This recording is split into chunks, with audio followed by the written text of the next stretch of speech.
Hello and welcome to a Daytona 24 edition of the Code 60, the show where motorsport is discussed and we fail to stay within the 60-minute time slot. Also, if you're watching or listening to this on YouTube, then please remember to click the like button, because remember, every like will make it easier for our co-host Steph to forgive us. I am, as usual, joined by Sure. He won't forgive us. It doesn't matter. Oh, well, that should be how it works, right? Let's put it this way. If we're talking about 61 cars, are we realistically going to be within... No, I don't think so. We'll try. I suspect that probably won't be the case. As usual, Lombo is joined... Well, is joining me on the podcast to say hello and all that. Hello. And Steph isn't here again, but... hopefully next podcast I'll be able to give some details about why they have been away, and I mean they're cool reasons, but we'll save that for next episode. Let's put it that way.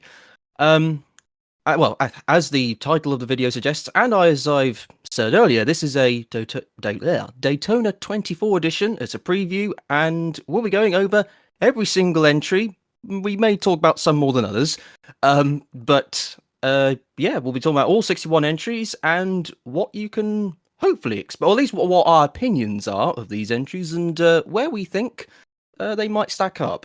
Any predictions for the race?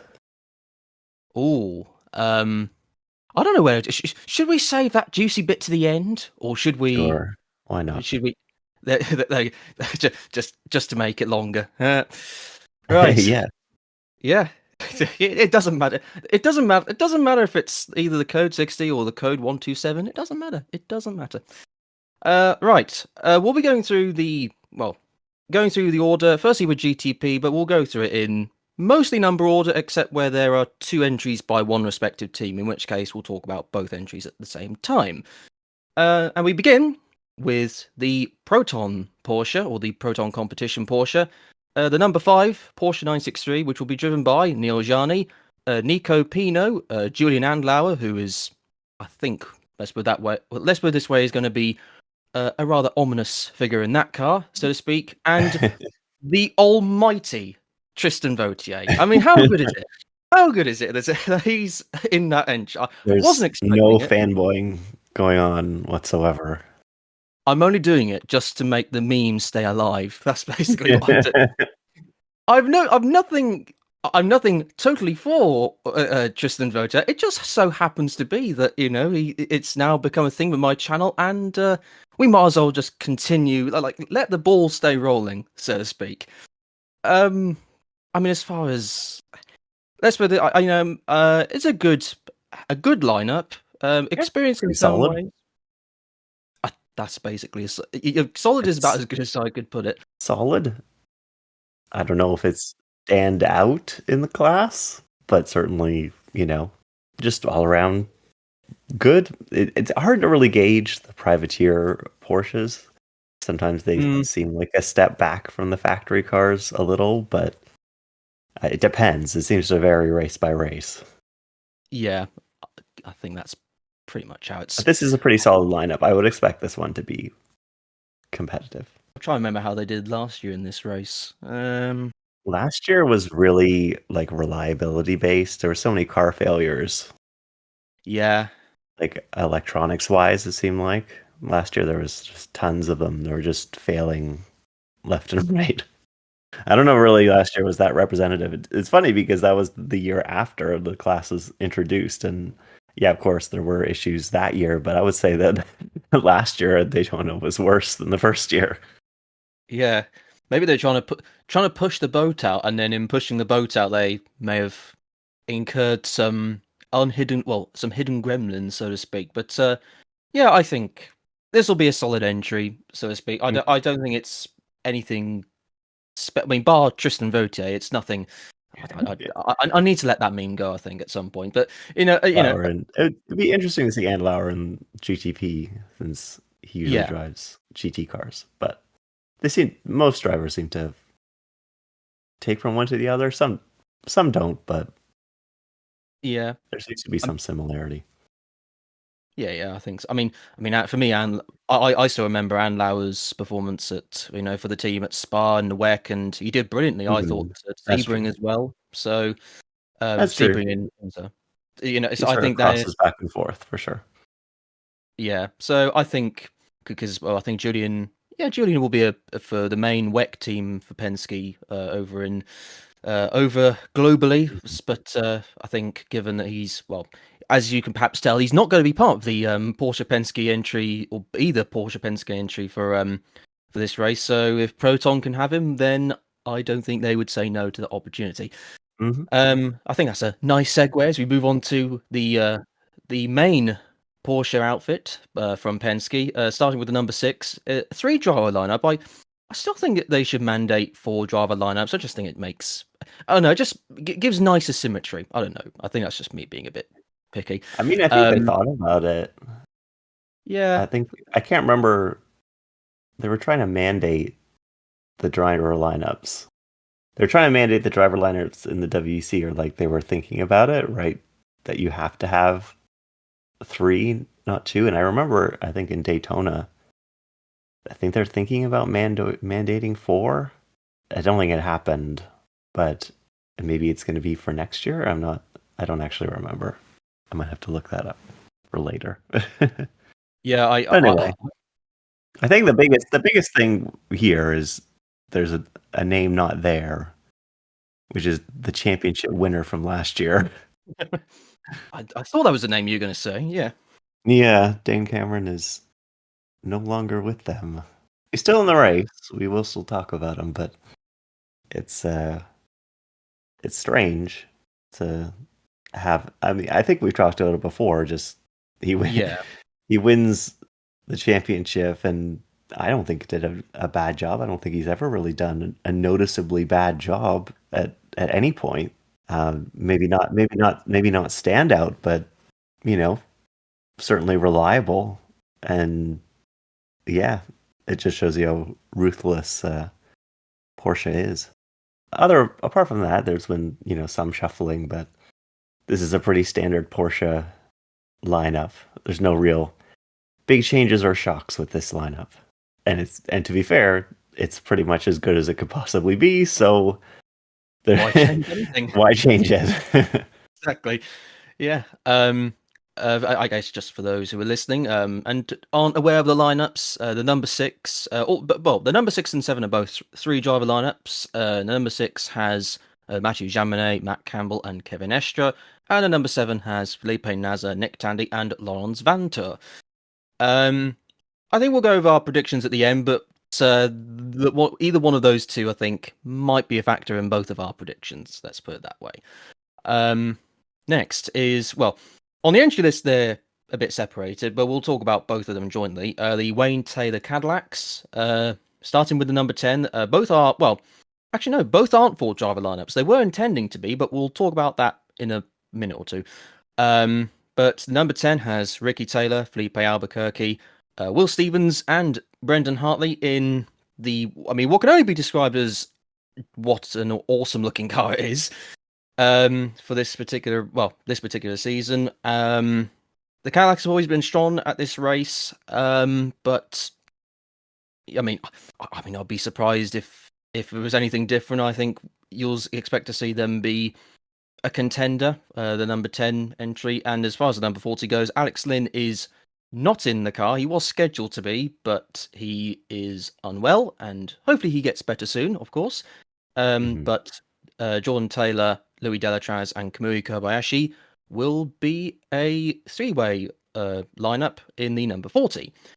Uh, I mean, I know you're fond of the Cadillac and so on, so It's certainly an interesting mix. I mean, everybody I think was surprised to see the Toyota drivers in the Cadillac.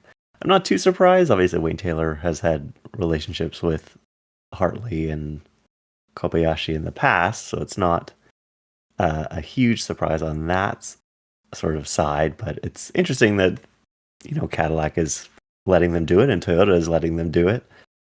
But I guess it's sort of a mutually beneficial sort of thing, or they feel that way anyway. no complaints about the quality of those drivers. Oh no, definitely not. It's only a benefit, really. It's just an interesting blend. It's going to be weird seeing these drivers after they've been driving Acura for for a while. See them aboard a Cadillac instead. I think, I mean, let's put it this way. I think when both the Taylor guys were in the Cadillac entry, they both, I mean, I think they're 27, I think it was 2017 where they won nearly all of it, or they certainly had an incredibly dominant start to the season. I know that fit always just seemed to just work. I mean, I know the results weren't as good in the years after, but I still think it just, I know, it just seems to make sense. I don't know why. It just sort of, you just watch and you think, yeah, that they just, it just sort of seems right, I guess. Oh, they've been, as said, that they've been using Cadillac. They'd used Cadillac for a long time, or they used the Corvette Daytona prototype. So it seemed they were sort of in the GM family for a long time. So it's nice to have them return, I suppose. It feels right, as you say. You sort of saw them in the Acura and think, yeah, they can be fast, but they just look more at home almost with the Cadillacs.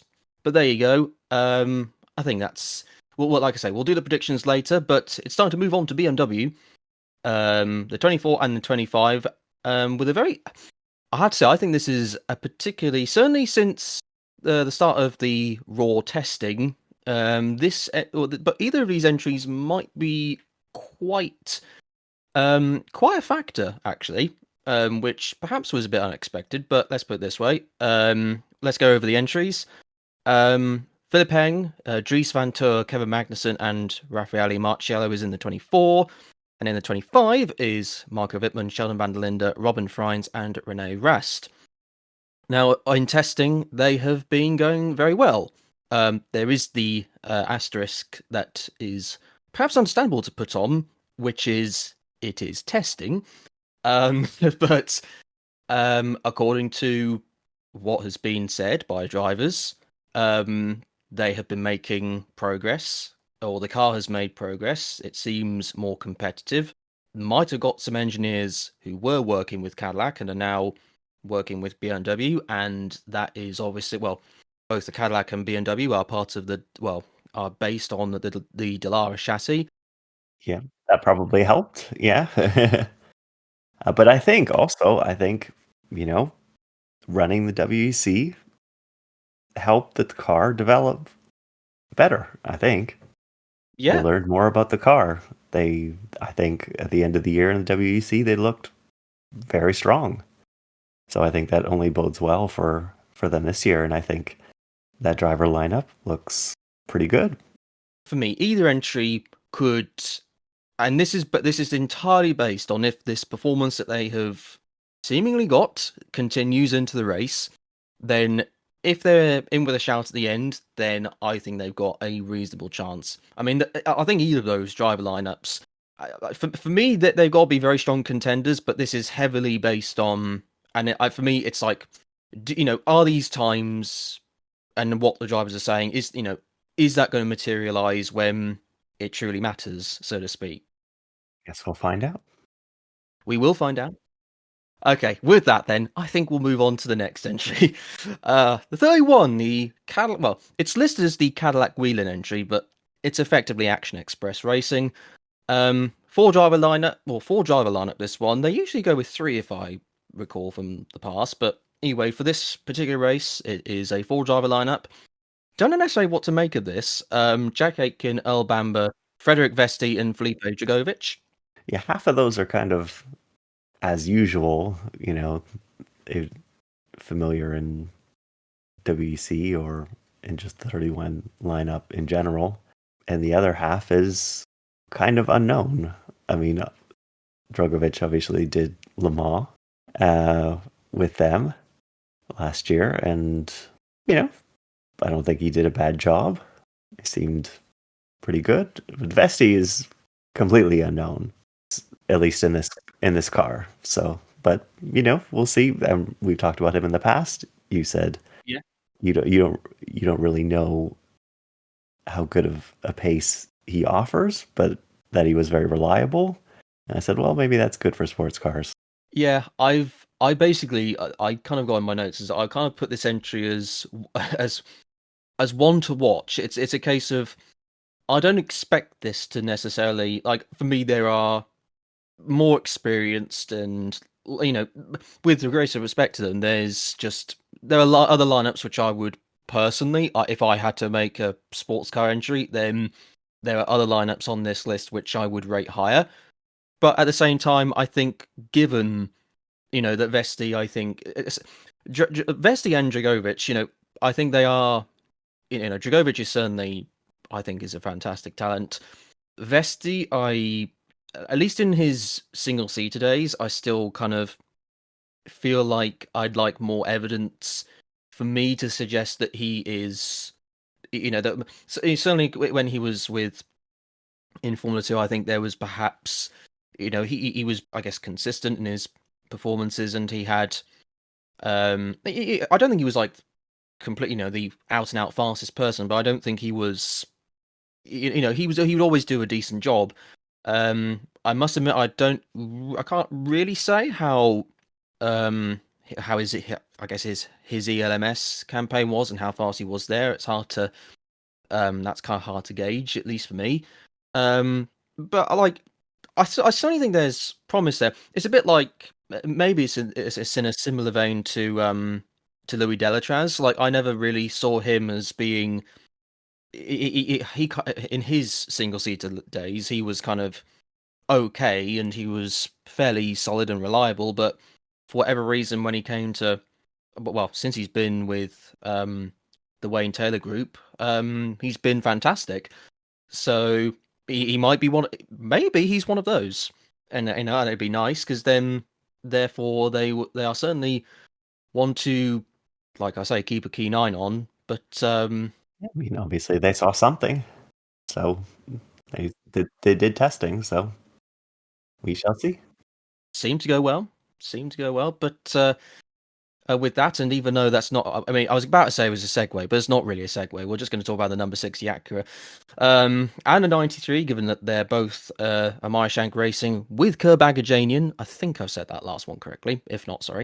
I mean, this will be interesting. I say, what at least I think, the 60 looks incredibly good. I mean, for some, let's You put it this can't way. really argue with that lineup. Yeah, I mean, list Yeah, them off. But I mean, like, let's put it this way. I mean, there'll be some people, when I read this list out, and for those people who maybe haven't seen the Daytona 24 Hours or haven't seen much IMSA, or if any IMSA perhaps, in which case, welcome, and please watch a lot more of it because it's fantastic. But anyway, as I list the four names in the number 60 entry, there's probably one of them who you'll think, I'm not really aware of this guy so much, so to speak. But anyway, there's Tom Blomqvist, Colin Braun, who I'll get onto in a little bit. Scott Dixon, I mean... never heard of that guy. Nah. And Felix Rosenqvist is the other. I mean, there's two IndyCar guys. One who didn't have the best of IndyCar tenures, let's be honest, and but was a lot better in Meyershank sports cars. And then Colin Braun. Some of them will probably not be, or may not be aware of Colin Braun, but let's put it this way: I think he is fantastic. And I mean, I think he's fantastic, but at the same time, I think you rate him like maybe even as one of the best drivers in this particular class, perhaps. I don't know if I would put him that. I mean, it's so competitive, but certainly I think he's very, very, very good, and has been for a very long time, and certainly deserves this opportunity. I just have to say that Felix Rosenqvist, I can't believe he's still a gold-rated driver. No, I see what you're saying though. It's a bit, yeah, not exactly sure. I think like Rosenqvist ought to be a platinum. I think, realistically speaking. 2 IndyCar pros, 1 IndyCar failure but good sports car driver, and 1 excellent sports car driver. So, can't complain with that lineup really. It's just going to be weird seeing Scott Dixon and not a GM, but yeah, I'm going to have to deal with that trauma. Considering he's one of my favorite drivers, but I mean, it's weird in a sense that because actually Dixon, even though he has raced in sports cars, he's raced a lot of GM stuff, but in IndyCar for quite a while now, he's been racing with Honda machinery. That's true too, yeah. But I think it's just Shank and Ganassi have some kind of IndyCar partnership. I think the 60 will be a strong entry. I mean, I personally think they'll be a little, at least on just the driver line up front. I think they might be a little stronger than the 93. Not that the 93 is weak, I should just say, but that's Go just. with the 93. 93 is more varied. I would agree. Like there's like Renger van der Zande. You know what you're getting from him. Another weird driver to see in not a Cadillac. Yeah, again, completely agree. Nick Yellerly, who moves over from the BMW program to Acura. Again, I think I guess he's a proven quantity. Alex Palou obviously is a proven quantity in his own right, and I think did a very good job at Le Mans for the Cadillac entry.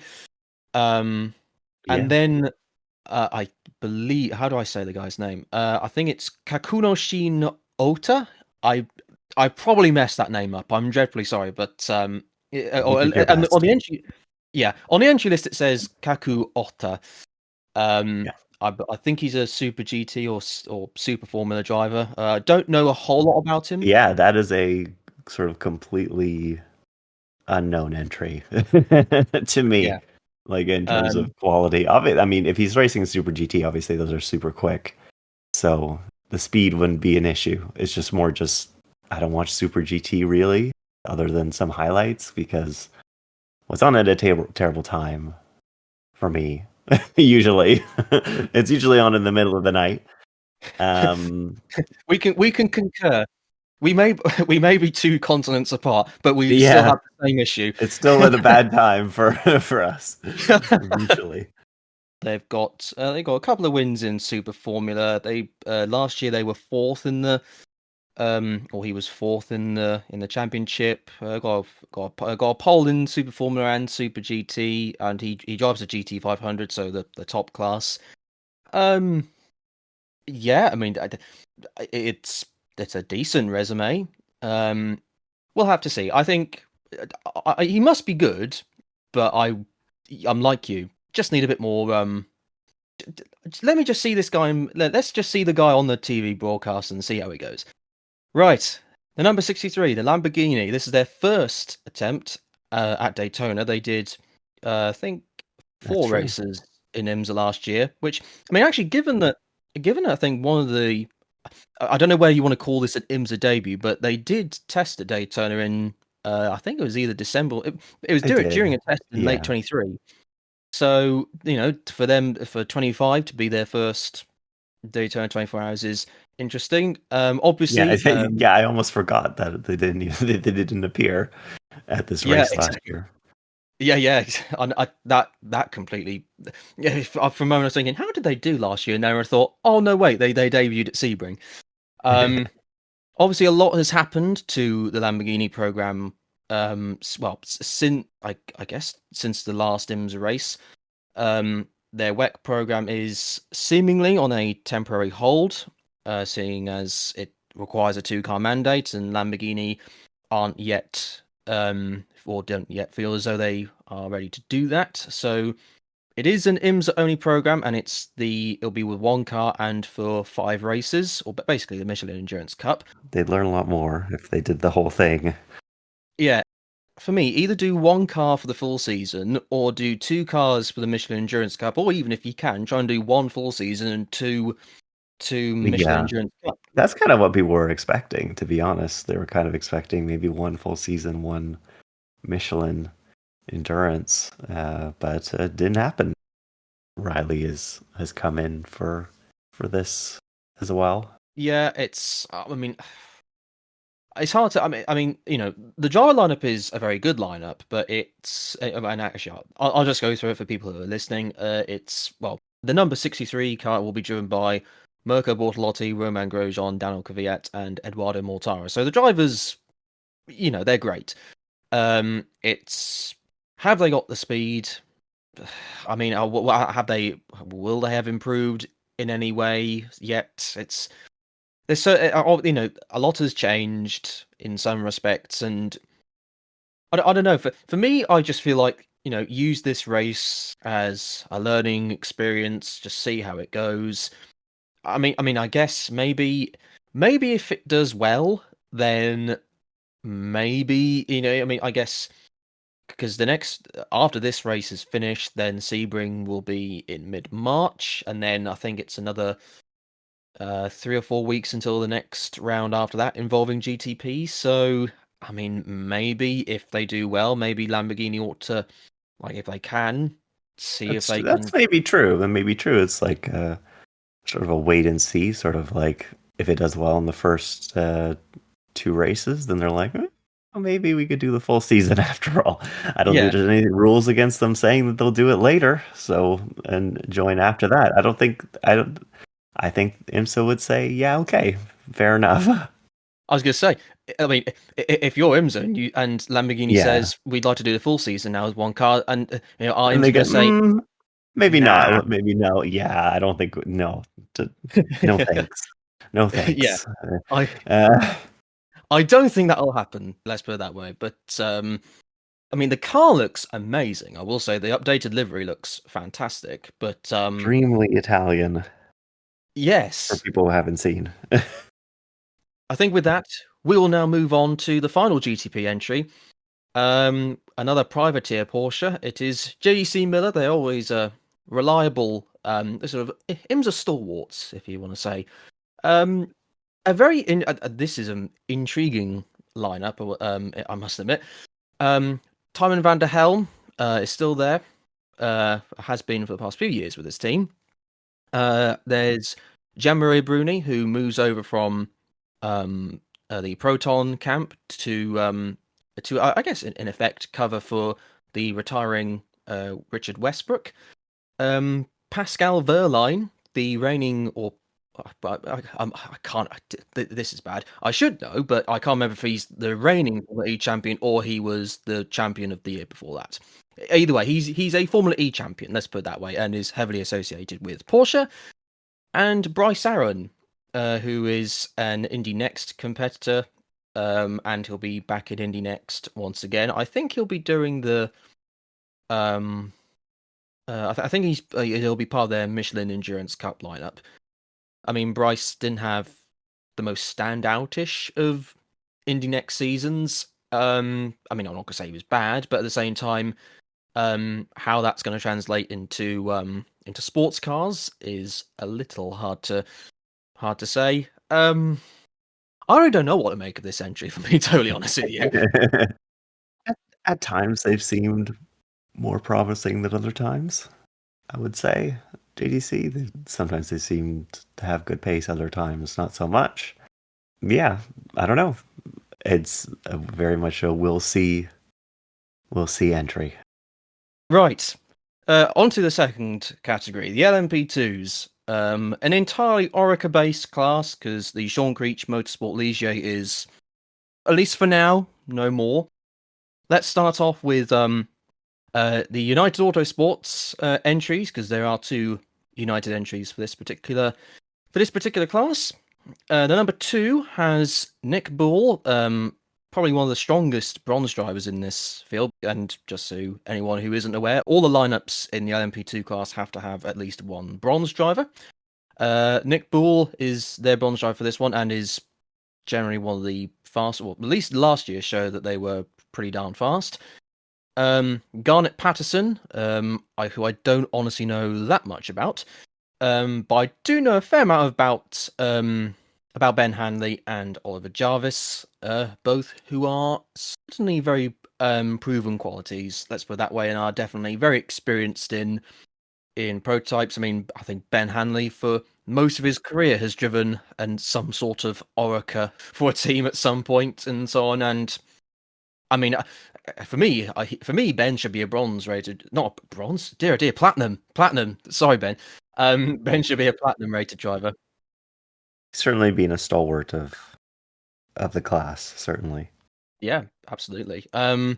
And the 22 entry, Daniel Goldberg is the bronze driver. Paul di Resta is in there as well, along with James Allen, not to be confused with the commentator or the F1 commentator James Allen, and Rasmus Lind, who I'm actually very glad to see. I think he's a really good. I mean, he is silver rated, but I think he's a really good driver.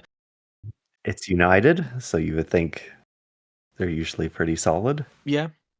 Anyway, let's move on to Um. CrowdStrike. Yeah. The CrowdStrike with Algarve Pro Racing. There's the 04 entry. For this one, George Kurtz is the bronze driver, and then there's Malte Jakobsen, will now be a Peugeot hypercar driver in the WEC. Toby Sowery, who had an excellent IndyCar cameo last year, and someone with perhaps a more proven IndyCar, or at least a more sort of a greater heritage in IndyCar. Let's put it that way in terms of success. Colton Herter, who has been. Did he drive one of the BMWs? He drove the BMW, yeah. He did. Yeah, I drive one of the BMW GTP. I thought he did. I think he did for the first 2 years, even. Oh yeah, I think so. So it is weird to see him not in a BMW. Yeah, actually. I actually forgot. 23, he was in the BMW. 24, he was in the Acura. Oh yeah, he was. Yes. Oh wow. Because and they had Button in the Acura as well, didn't they? Oh wow. Yeah. Oh, jeez. And he didn't do just Daytona in the Acura. He did Sebring as well. Yeah. Jeez, I forgot. It might even be worth a separate video of kind of where did these sort of random drives that these guys have done. So no, it's okay. I mean, as far as these 0-4 chances go, I would say that they're going to be, up there as ones to watch for sure. I mean, in 23 they were very close to getting the win until the Proton entry just nicked it. That driver lineup. I mean, Sowery's fantastic. I think Herter obviously is very good.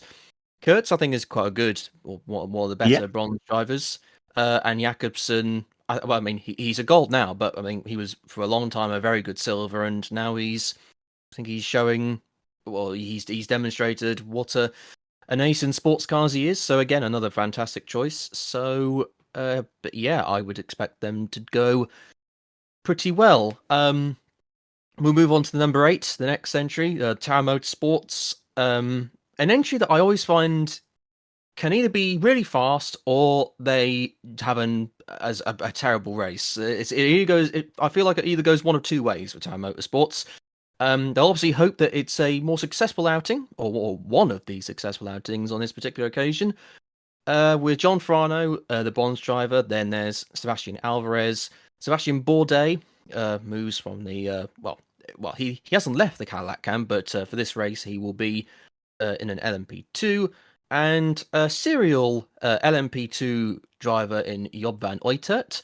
Oh no, I think it'll be an interesting entry to say the least, and I'm happy to see Bourdais anywhere, even if it's not in a Cadillac for this race. I don't know how many clashes there are, but maybe Bourdais could do more rounds with Tower if he wanted. But we'll move on. Number 11, TDS Racing. Stephen Thomas is the bronze driver. Mikkel Jensen, another Peugeot hypercar ace, is part of that entry. Hunter McElrea, another brief IndyCar escapade for him last year. And Charles Milesi. I think this is a fairly solid entry. I've rated this as one that might go quite well, or perhaps be towards the front end towards the end of the race. Yeah, I mean, seems like a pretty good lineup to me. Yeah, I'd say more the strongest of this class, I would say. For sure. Now onto the Era Motorsports, the number 18. They've got Tobias Lutke. I probably got that name wrong again. Apologies. David Heinemeier Hansen is one of them. Ryan Dial and Paul Loup Chatan are the 4-driver lineup for this entry. I know Era have kind of been one of those, for me, whenever I always looked at their entry on the entry list, I've always kind of thought yeah, they might just sort of be there and they'll do okay. But then every single time they've occasionally got, I think that, but they've definitely won at least once. And have they won twice in recent years? I can't remember, but they've certainly at least won once. So I mean, again, for me, there's nothing that's kind of screams to me on the surface as though this should be one to keep an eye on, but for whatever reason, they always do seem to kind of be there when it matters. And Yeah, I mean, I think the pro drivers are pretty stalwart entries, so tons of experience. Maybe that will count. perhaps so. The next Inter Europol competition. Now, I have to say, this is one of my LMP2 favourites. I have to admit. Tom Dillman, John Field. Well, John Field is the bronze driver, and a very good bronze at that. Antonio Felix da Costa and Bijoy Garg make up the four for this entry. I mean, like I say, there's. I think this is one of maybe the strongest lineup in this class. I would say the bronze has got loads of experience. I mean, yeah, that's putting it mildly. I mean, honestly, it's good to see John Field. It's good. It's just good to see him. I'm glad he's giving this a go. Yeah, I absolutely. can't remember how old he is. I think he's like 70. So he's 69. So I mean, good Let's on not him. make a comment, everyone. No comment, and people who are watching, don't laugh. Don't laugh. Funny Okay? number. Yeah. Yeah, exactly. Come on, we're better than this. Yeah, let's. I mean, it's great to see him there, and who he's got alongside him. I mean, for me, they've got to be, unless they get bad luck or they get caught up in an accident. I just don't see them. I don't see them not being a contender. Let's put it that way. It's a very likable entry. Yeah. Then it's the 52. I mean, ironically, we go from well, Inter Europol. I think we're partnered with PR1 last year, and now the two teams are Inter Europol are now doing it by themselves, and so are PR1, and we're now ironically going to the PR1 entry. The 52, which is there are two bronze-rated drivers in this. There's Rodrigo Salles, Ben Keating, who will actually mention their name later on, but we'll get onto that later. Benjamin Pedersen and Matthias Besch, who on the entry list has the Besch name entirely caps locked. Don't know why. I don't. I guess maybe that's just their name. It's just all in caps. Yep. Who am I to judge? I don't know what it says about a person. What does that? What would it mean if they yell their last name whenever you say it's just volume? Yeah, Matthias Besch. No. Again, I wouldn't say that on the surface this is an entry that kind of stands out to me, but yet at the same time, PR1 always seem to do really well. So at the same time, Ben Keating is on this team. Still a solid performer. Oh yeah, and a character that we love to see. Mm-hmm. Next up, the number 73 for an entry, which is, I mean, they're not alien to prototypes, I don't think, but at the same time, they are very much associated with the Corvette entry. But this is their first time, or their first LMP2 effort, or LMP2-esque effort, so to speak, in a very long time. And yeah, I would maybe put this maybe not quite as high as the Inter Europol entry, but not too far off. Chris Cumming is the bronze driver. Callum Ilott, James Rowe, and Pietro Fittipaldi make up that entry. I mean, I would rate this very, very highly. I mean, the driver lineup is incredibly good. The only thing that I don't even know I should have a question mark, because surely this team knows what to do, but at the same time, given their lack of recent prototype experience, would that have any impact? I don't know. I mean, I think they're here to learn. I don't know. I have good faith in this team team has always performed well, so I feel like I don't know. I think they'll get up to speed pretty quick. I would say so as well. But I mean, I think they know what they're doing. Let's put it that way. Yeah. Next up, the number 74 for the Riley entry. Gar Robinson, the bronze driver, Felipe Fraga, Josh Burden, and Felipe Massa. I think certainly they've got decent drivers on there. I really like Fraga in particular. I think he's fantastic. Yeah. So don't know what else to say about that.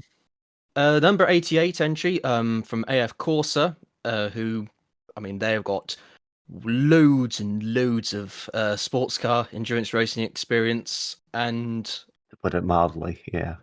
put it mildly. Their bronze driver is Luis Perez Companc, who, I mean, if I remember, I think he began his racing career as a World Rally driver, and again, well, the other three drivers are, I mean, maybe Dylan Murray is a little bit of a kind of sort of how much experience does he have, and sort of well actually not necessarily experience. It's just for me, he's a bit of an unknown quantity. I need to sort of see more data about him. But Nicholas Nielsen and Matthew Baxi-Vier, I think they're definitely solid picks. Let's put it that way. Mm-hmm. Yeah. Any thoughts on this entry, or do you think they'll do well? I mean, it's AF Corsa. I think it's gonna do well. Kind of goes without saying. About as good as you can say, really, with them. And finally, the last LMP2 entry, it's Spike. AO Racing with the bronze driver PJ Hyatt and Dane Cameron. Dane Cameron has moved from Porsche over to this entry, which is nice to see. And it's also very great to see Johnny Edgar. I really like him. I think he's a fantastic driver. Christian Rasmussen, current IndyCar driver as well, also makes up that entry.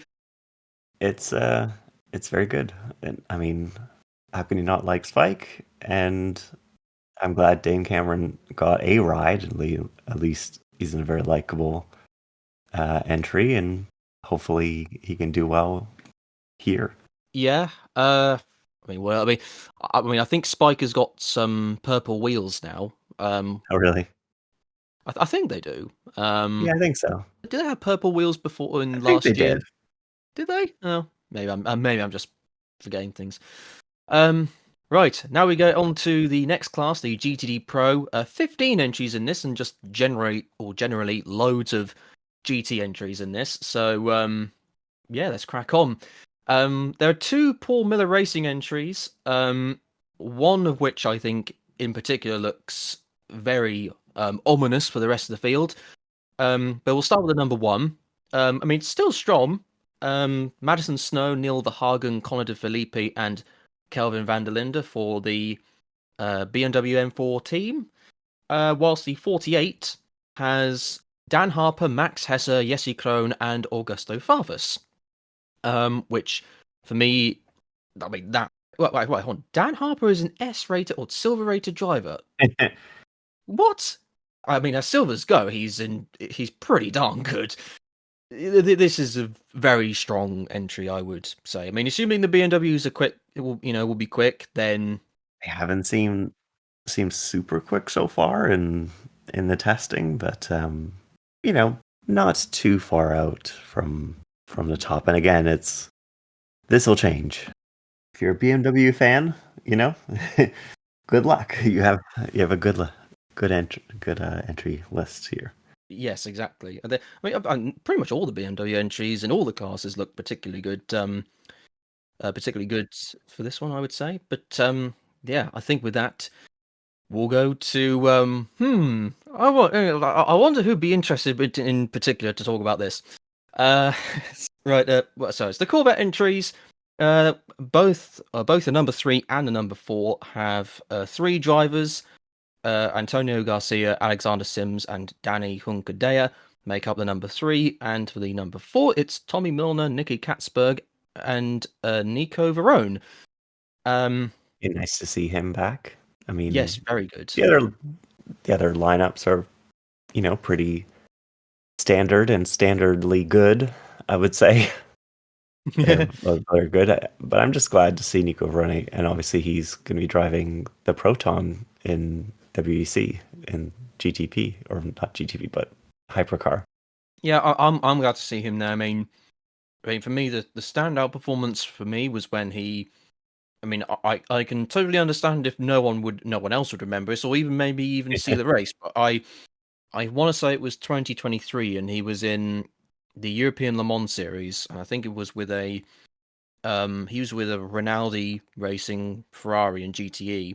It was at Paul Ricard, and he was trying to fight off one of the Porsches for to win the 4 hour race there, and he did a fantastic job at defending. And it wasn't even necessarily with an entry, which again I know paper's one thing, but you look at it and don't think, well, compared to the other entries that were in that class, it's not necessarily one that would kind of stand out to you. But he did a darn good job at defending, and I thought, looking at how he was going, I thought, he deserves an opportunity or deserves a long sports car career for certain, and it's very good that he is. Well, not only will he be in the factory Corvette, but he'll be in a GTP car. So good on him, and I'm hopefully he does well.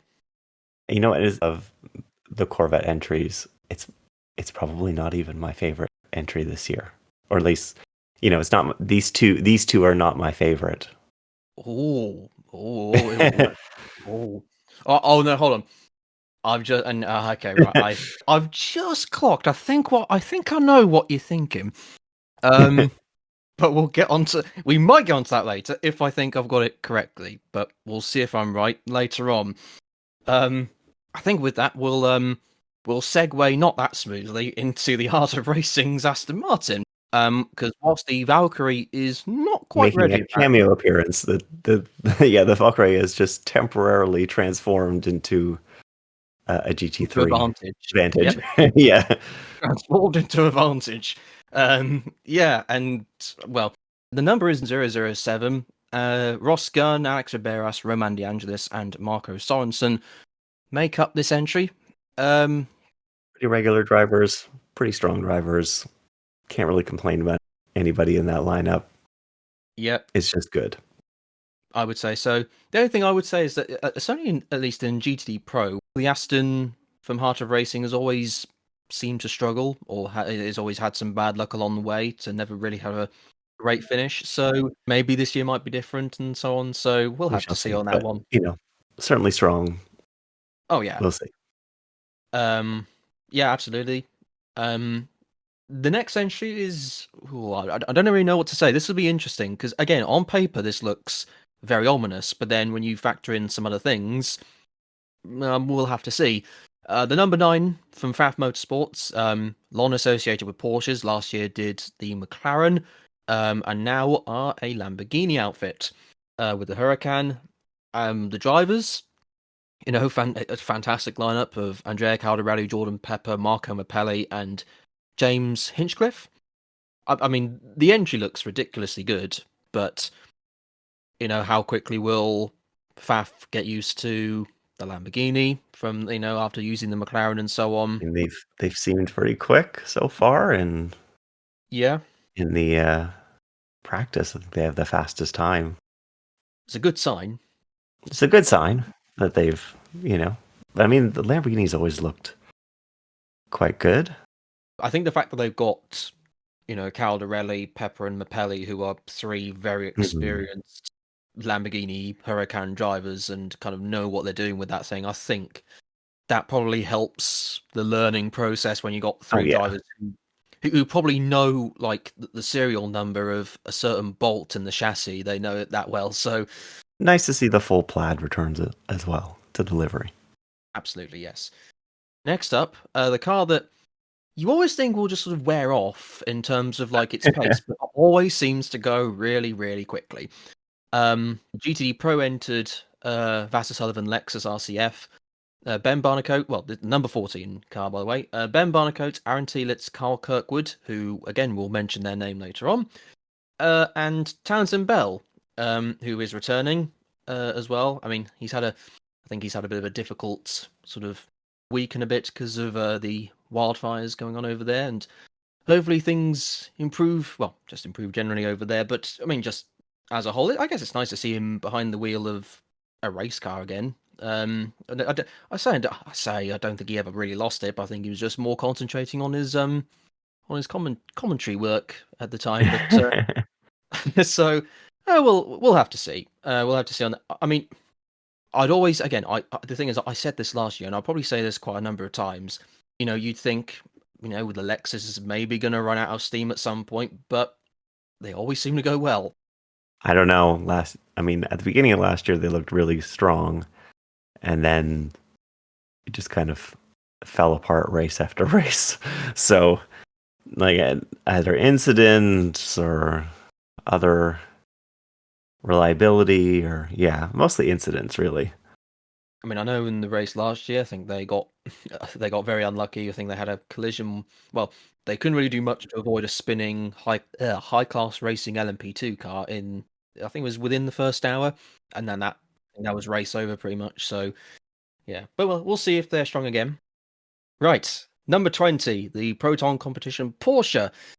Claudio Schiavone is part of this entry. He is a bronze-rated driver, but as we may get onto slightly later, this might be beneficial in some ways, but we'll have to see. Matteo Cressoni, silver-rated driver, and then 2 platinum, very good Porsche drivers, and Thomas Preining and Richard Lietz. I guess the thinking in some ways behind the bronze-rated driver is, I think, isn't it like a drive time thing, or that you might get some drive, you might be able to use your pro drivers for longer. I don't know if that's how that works. It might be something. I guess, yeah. I think the reason the Proton is there in Platinum is because, or not Platinum, in Pro, is because it has 2 Platinum drivers, and I don't think you're allowed that in GTD. It'll be interesting to see how they go. I mean, again, I wouldn't say that this screams to me as though it will be a sort of a noteworthy entry or one to think about. But then we've said that before, and then you end up with egg on your face. So we'll see. Next up, the Ford drivers, or both the Fords or the Ford Mustangs, entering for their second year. The second year of the car's existence, or at least in a racing capacity, at least. 2 entries, the 64 and the 65. The 64 has Mike Rockenfeller, Sebastian Priaulx, and Austin Cindric, who is actually covering for Ben Barker, who I think is actually, I might be in this one, but I think he was injured. Yeah, Barker suffered a broken collarbone while skiing during the holidays. So hope Ben gets better soon. But I mean, I guess it's a shame. I think Ben is a fantastic driver. I think Austin, he has a lot of sports car experience, but he hasn't maybe done it in a while. So I don't know necessarily what to sort of think about that, so to speak. But I don't know. I think he'll be all right. I think he's proven to be pretty good on road courses, etc. So, I don't think he lost any of that. I almost forgot to say who the drivers were for the 65, because just in case, for those who don't know, Christopher Mies, Frederick Vervisch, and Dennis Olsen, both are 3 driver lineups. Just for me, I think the 65 looks more of a daunting prospect for the field than maybe the 64 does. But then again, I don't think the 64 is in any way weak either.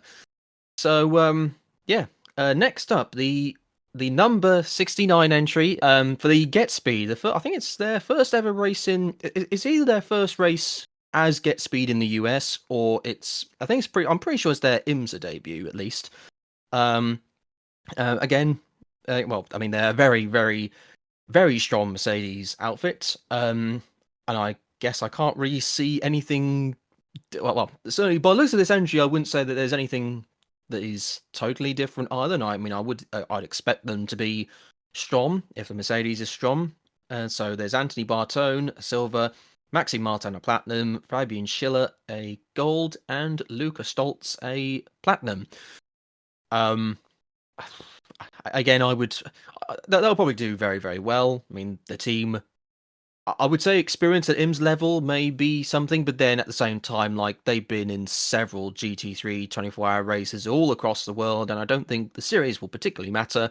and the team just know what they're doing. So I can't really see them being weak. Let's put it this way, unless the Mercedes doesn't get, unless the Mercedes is just generally not one of the better cars in the field, then they'll be strong, surely, right?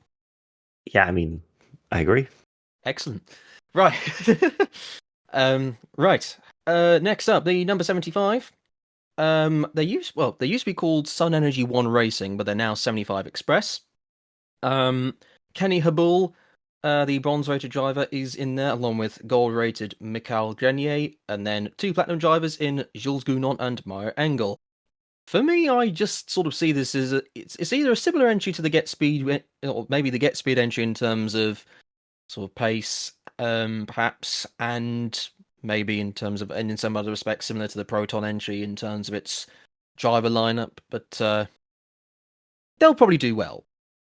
I mean, Habul was still very quick as a bronze driver, so as always, it's IMSA, so it'll probably come down to the end anyway. Even if there's plenty of green running, which, maybe we'll get a continuation of Petit and there'll be tons of green running. Who knows? Right, the number 77, perhaps the biggest fan favourite of any car on the grid in Rexy. It's back, maybe hoping to defend the title, and I think considering I don't think the Porsche was particularly good at or wasn't great at Daytona last year, considering that, and they still did incredibly well. If the Porsche is going to be good again, then I would be somewhat surprised if the AO Racing Porsche was not going to be strong again for this race. Probably a victory contender, I'd say. The drivers, Lauren Heinrich, Klaus Bachler, and Alessio Picariello. I will say what's weird is that obviously it's not unexpected that they keep their same number of 77, but it's more surprising that Paul Miller Racing, they're number 1 despite not winning the championship. But anyway. Right. The next one, number 81, the Dragon Speed Ferrari. It's Dragon Speed, but then I think Risi are having a part to play in the entry, which would, I mean, if you're going to set up a GTD Pro entry, then you'd perhaps want Risi. In fact, to be honest, this kind of just feels like a Risi entry just with Dragon Speed labelled on it, which is not a bad thing. I mean, Dragon Speed are a good team in their own right, but certainly, if you got Risi helping them, then I think that's particularly good. And driver lineup looks particularly darn strong. Albert Costa, Davide Rigon, Miguel Molina, and Thomas Neubauer. I think they're perhaps ones to watch. They might surprise. I don't know what you think. Yeah, I mean the car looks good so far, and yeah, I would expect this. I'd expect this to be a strong entry. Yeah. Right, now this I'm pretty sure is the entry you're saying might be your. Is it the one that you're most keen on the grid? I think so. Yeah, I mean, first of all, it's a surprise to have it. Yeah. And then just 2 of my favorite drivers on the team. I mean, just to have 2 V8 Supercar champions on the same team. Wow. Yeah. It's pretty good. Pretty good. Yeah, pretty darn good, I would say. Again, for those watching or listening, well, it's actually no, it's more for those listening. I mean, if you're watching, you'll have on the screen all the drivers who are competing. But for those who are listening, in the 91 entry by Trackhouse with TF Sport assistance as well. In the Corvette is Ben Keating, Connor Zilic, Scott McLaughlin, and Shane Van Gisbergen. What an entry that is! Yeah, I would expect this to do pretty well. Very good. Also, I also want to say that I think the reason that the Paul Miller car can run the number 1 is because they did win the Michelin championship last year, like the endurance championship last year. So I guess they can keep the number 1. I'll give it to them. I mean, I guess with that we have now completed GTD Pro. It's now time to move on to the supposedly the not Pro GTD class, but all the entries still seem pretty darn strong. All 22 of them. We'll get through them as quickly as we can. We'll probably talk about each of these entries a little bit in less detail, but at the same time, let's begin. Number 12, the Vassar Sullivan GTD Lexus. Jack Hawksworth moves over from the GTD Pro entry and into the not Pro entry, alongside Parker Thompson, Frankie Montecalvo, and Carl Kirkwood, who is actually doing double duty in both the Lexus entries in the Pro and non-Pro car, which is, I guess, that's interesting. I mean, they'll probably be fairly strong, but especially with the addition of Hawksworth to that entry. But yeah, I think that's good. That is a very good entry. Yeah, absolutely. Another Corvette entry, the number 13 with AWA, Ore Fadani, Matthew Bell, Lars Kern, and a surprise addition in Marvin Kirchhoffer, who's usually a McLaren pilot, but has been is in the Corvette for this particular race with AWA, who will they'll be making their Le Mans debut this year. They'll have that to look forward to. I imagine they'll defend that again this year. There aren't that many entries, I think, in that particular championship. There's only, I don't know, a handful, but that's a decent lineup. I don't think it's going to be as good as some of the other entries, but it only has to beat the other bronze cars. So, and also they have a different livery this year, which I think looks nicer. I think it looks fantastic as well. I must admit, I was sad when the number 17 entry went after Sebring. Like, that looked amazing. But yeah, that's not back. But this one, which kind of looks like a sort of a mid-80s Lotus F1 livery, definitely gets my approval. Next up, the number 19 Van der Steur Racing, Aston Martin Vantage. For me, this entry kind of feels like it's one of those where, like, the team is just kind of wanting to learn this year and just sort of hopefully build up for something a bit more prominent next year, which is I'd say understandable. So they've kind of got I would say just not a decent lineup. I would say nothing standoutish. They've got Maxime Robin, Rory van der Steur, Valentin Hasselklot, and Anthony McIntosh. I think I share that same opinion. You have to start somewhere. Yeah, exactly. Yeah, good to know we concur. Next up, there are two I guess there are technically three, but there's two under the AF Corsa banner. We'll go over the third one sort of a bit later on, but for now we'll go over the AF Corsa entries. The 21 and the 50. The number 21 being driven by Simon Mann, Lilo Wado. I think that's how you say the last name. Probably got it wrong though, so sorry. Alessandro Pierguidi and Kai Cosolino.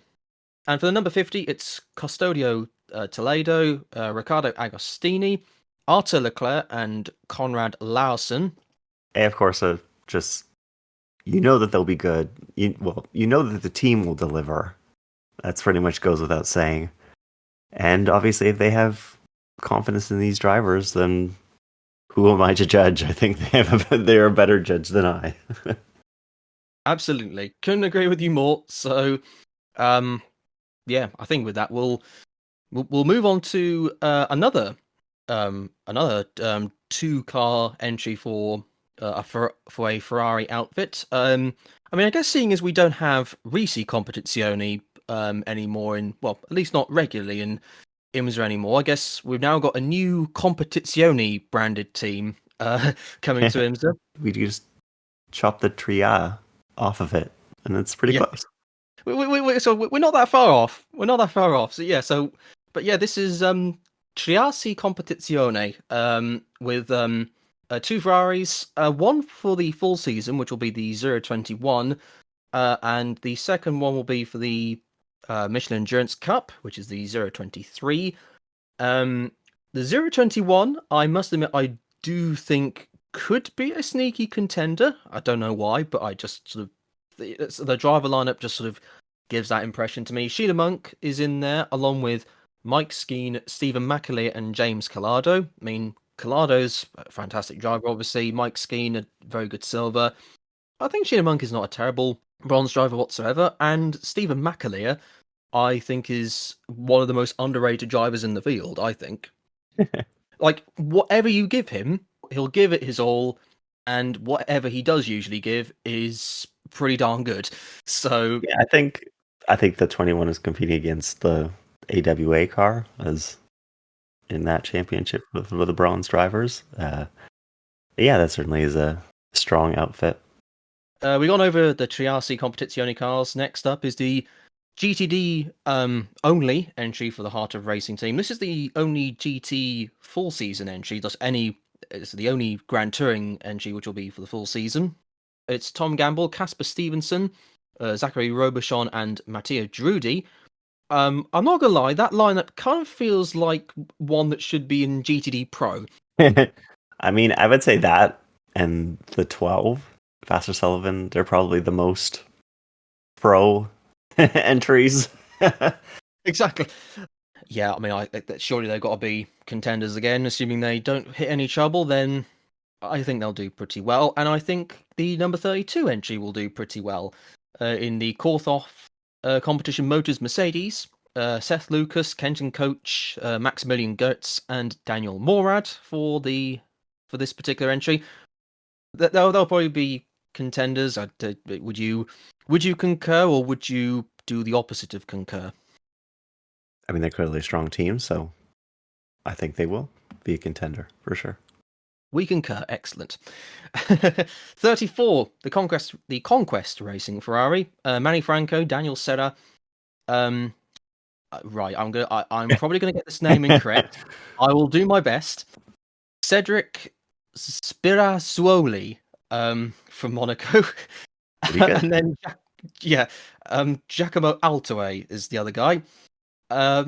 Again, this would fit very nicely at home in the pro class, but I mean they've got to be. I mean, if the Ferrari is strong, then they'll probably be strong, I would say. Next up, well, hold on, I thought Sally Jolic was a bronze rated driver, but according to the entry list, it says that he's a silver. Anyway, yeah, this is DXTT Racing. I think it is their IMSA debut. I think so, yeah. Yeah, it will be with Corvette. Number 36 entry, like I say, Sally Jolic, Alec Udell, Charlie Eastwood, and Pipo Durrani. Pipo Durrani is a very surprise entry. I mean, very pleasant surprise entry, but yeah, pleasant surprise. Yeah, for sure. He'll definitely do good. I mean, him and Charlie Eastwood. Charlie Eastwood's fantastic as well. Mm-hmm. Yeah, I look forward to seeing them in the championship. You know, when they were competing in GT World Challenge, I mean, they were pretty good. So I'm hoping that they can translate that to this.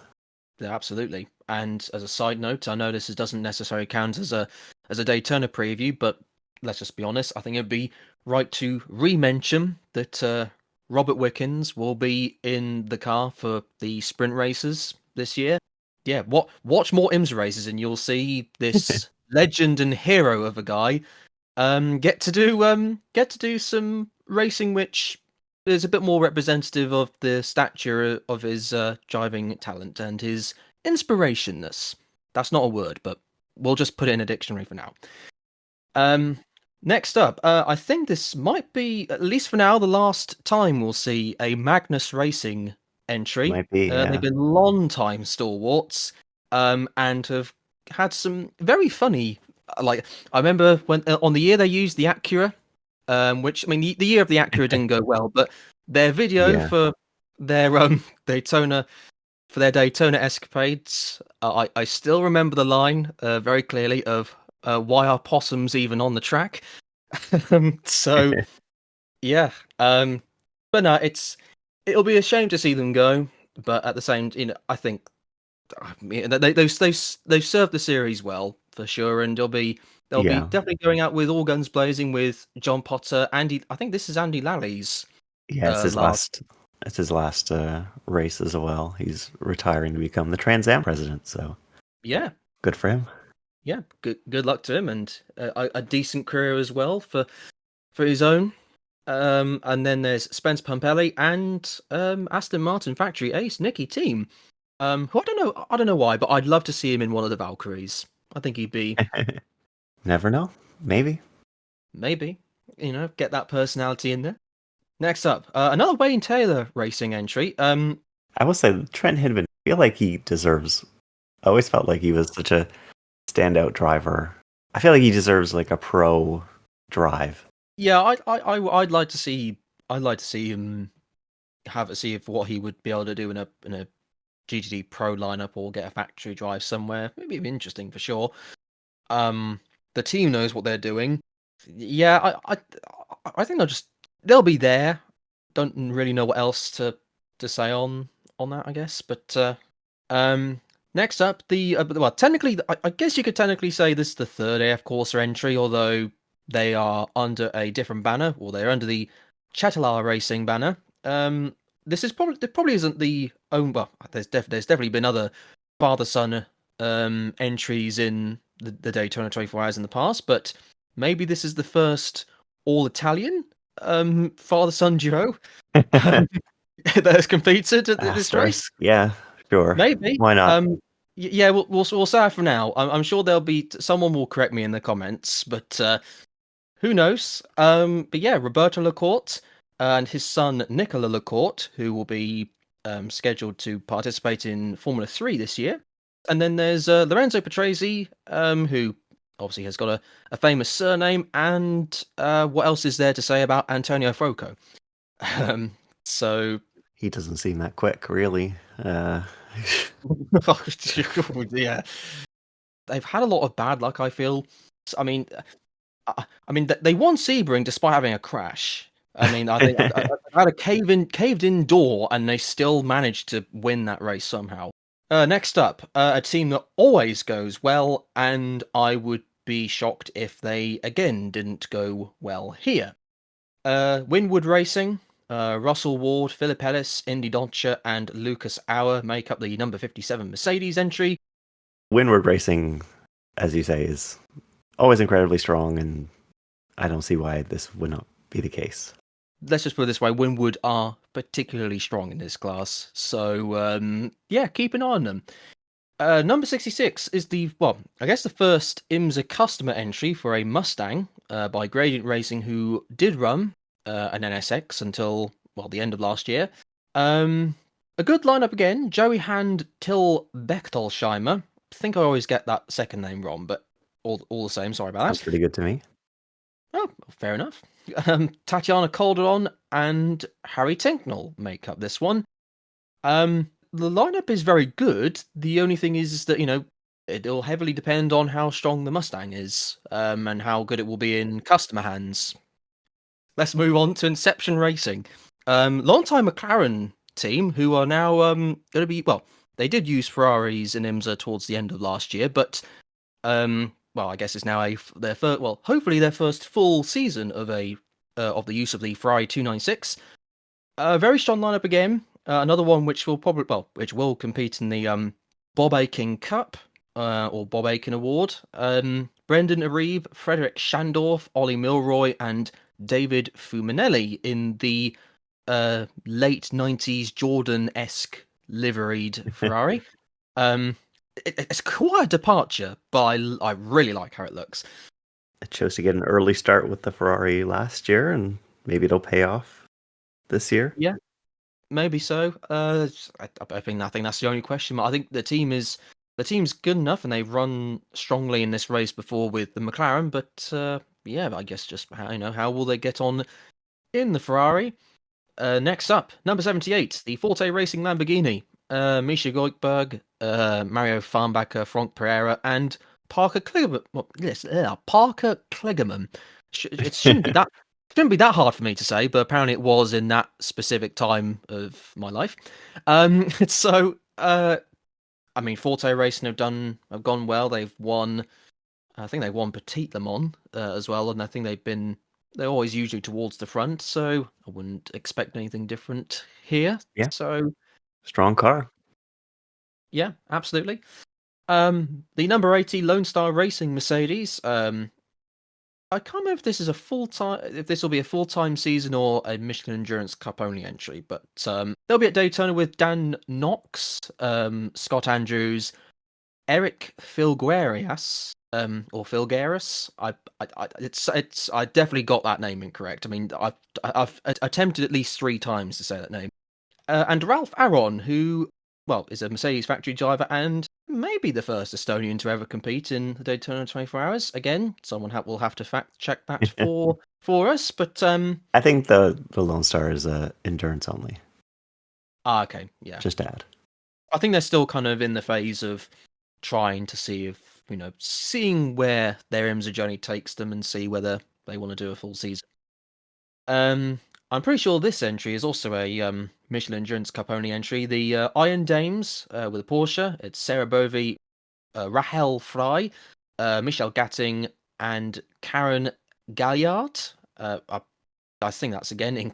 I'm saying that quite a lot. I generally am trying, but um, the Iron Dame's always quick, but at least in IMSA they've had a lot of bad luck. I think in any of the races they've done. So I don't really know what to say. Like, if they can stay out of trouble or not have bad luck, I think they'll be good. But they seem to have bad luck in IMSA for sure. So we shall see if that will change. Number 96, Turner Motorsport BMW. I mean, they always go strong, so it's hard to see them not going strong again.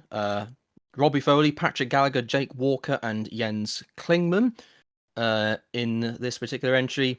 I mean, Turner always goes strong, so... Yeah, the only thing I want to say about the Turner is it still makes me sad. Why am I blanking on his name now? Is it Bill Oberlin? Yes. It still makes me sad that he just kind of disappeared from IMSA with no fanfare whatsoever. The winningest driver in IMSA history. I don't know where it's because he's still in GT. Yeah, he's still racing. Yeah, I don't know where it's because maybe if he decides to retire from IMSA, then maybe maybe if he retired from racing full stop, then maybe that would have perhaps given him more of it, because technically even if it's his last or a long time until he does another IMSA race, if he ever does one. I mean, I'd love to see him do it again, but we'll have to see.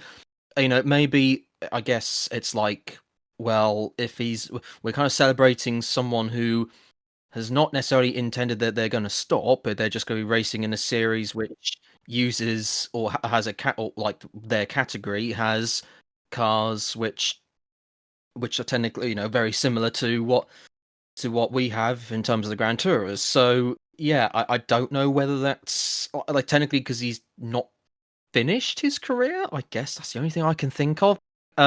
Right, and the final entry on this list, we've finally got there, even though we've still got to do the predictions afterwards. So final entry, number 120, for Wright Motorsports, Adam Adelson, Elliot Skier, Tom Sargent, and Ian Hanchen Guven, for that one. I mean, Wright Motorsports always go well. I mean, last year they were only meant to do certain races, but I think they did much better than they were expecting in some ways, and they increased their involvement, and they still continue to do very well. So I think they are now going to do a full season of this. And if they did well when perhaps they were just going to hopefully do it more on a sort of, let's just sort of see how it goes kind of basis, and now that they're maybe going to dedicate even more time and more effort and all that sort of thing, then I can only see it going even stronger than last year. So they've been around for a while though, and yeah, I feel like they have a good chance of being a reliable entry.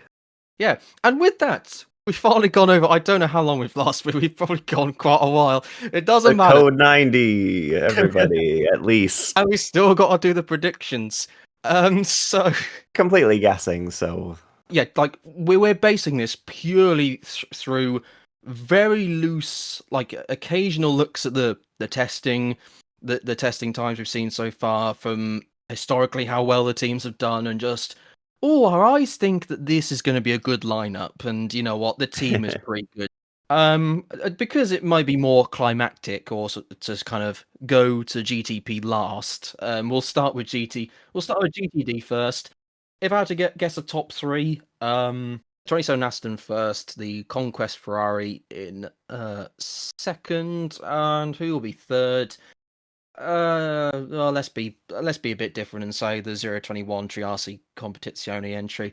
That's certainly a good possibility. I'd probably put the 50 AF Corsa, 78 Forte Racing probably be up there based on what I've seen and Actually, it should have been the 21. Sorry, the 21, and the 78, and I don't know who I'd pick for the third. I'm just gonna pick Magnus because I want them to win. Let's just say they're gonna win, and therefore they're gonna win. Yeah, that's how it works, right? Uh, well, if we're going to go by that logic, I think I know what will be first in terms of GTD Pro for you. It's just be the 91 3 times. Well, top three for me. I'll actually say the 91 will be third. I'll say the 81 second. I'm going to make a wild stab and actually say that the AO racing car might actually struggle or will have will DNF. I'd expect it to be one of the or fastest. Rexy. I know. I'd expect like I'm basing this on anything. No. But I think it's but yeah, I think they'll be maybe the fastest car in the field, or at least one of them. But I think they'll have some bad luck. But then it just leaves who will be first. 48, the 48, the 48 Paul Miller car looks very good. I must admit. But then the Faf Lamborghini. Oh, I think the FAF looks strong. I put them yeah. on the podium. I probably put FAF, AO Racing, and then somebody else. Maybe give Corvette the outside chance. Maybe like with the 3. Yeah. Right. LMP2. Oh, I mean, this is very. Just because they always seem to do really well no matter what happens, I'm going to put the Era Motorsport number 18 will be third. The 73 Pratt Miller car would be second. And then, I mean, I think I slightly alluded to it when we went over them, but I think the Inter Europol car the number 43 would probably be first for me. Yeah, I would probably certainly put the Trio Pro on my podium. Honestly, I think I just put Spike on it for likability.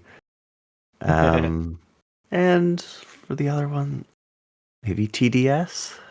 I think that's a fair one. And then we get to the ultra juicy bit, the GTPs. Who would win over? Well, I think it's highly unlikely that an LMP2 would win overall. This is very, very difficult. I honestly think the BMW. I think this is BMW's year. I had a similar thought pattern. I was maybe trying to think which BMW, because I look at some drivers in the 25 and think, yeah, but then I see like in 24, I see like Marciello, who I think is phenomenal. I'm gonna go 25. You know what? Just for like the banter, let's go for 24. Yeah, probably the Porsche are usually strong.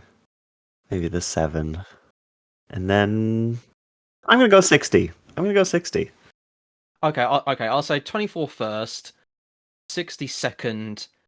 Which of the Porsches? 6 or the 7? 7. My BMW pick is entirely based on if BMW continue to show the pace that they have shown, and we've occasionally seen moments where in practice the BMW has shown speed, and then eventually when it gets to qualifying, at least in IMSA terms, like either Cadillac or Porsche, and sometimes Acura, they'll somehow find a little bit of speed in those moments, and then again in the race. But maybe they have found some. The WEC program has made them find some progress, and if it stays as it is, then yeah, the Lamborghini's too much of an unknown for me. So, I mean, unless it rained. If it rained, maybe. But with that, it is finally time to end this podcast. I mean, I hope you enjoyed it. I mean, I don't think Steph will. No, but yes, goodbye. Yes. Bye, everyone. Hope you enjoyed. And until the next video, or whatever, be kind to each other and enjoy the rest of your day.